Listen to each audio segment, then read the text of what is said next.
মালটা খুললে দে। এক বোতল না খাইলে আরেক বোতল খাবে। আমি কি একলাই খাইছি, তুই খাইছিস না?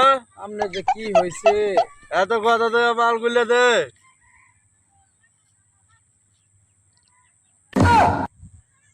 কিরে রহিম, তোর বাপে এত ডলার দিল, এত মার মারলো, তারপর তুই মাল খাওয়া ছাড়লি না? মাল খাই না।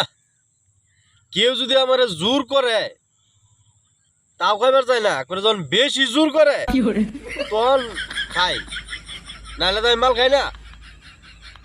আচ্ছা, নাহলে বুঝলাম। লগের টাকেটা এটা হ্যার নাম জামাল, গড় হইতে আছেন, পর আমি কে ধরে লইছি। কে ধরে আনতোস কে? আরে ধরে নিয়ে আইছি, আমার জোর করতো, জোর না করলে তো আমি মাল খাই না। তুই এরে ধরে নিয়েছিস যাতে তোরে জোর করিয়ে মাল খাওয়ায়, এর লেগে আর কি? হাই রে সাধু রে।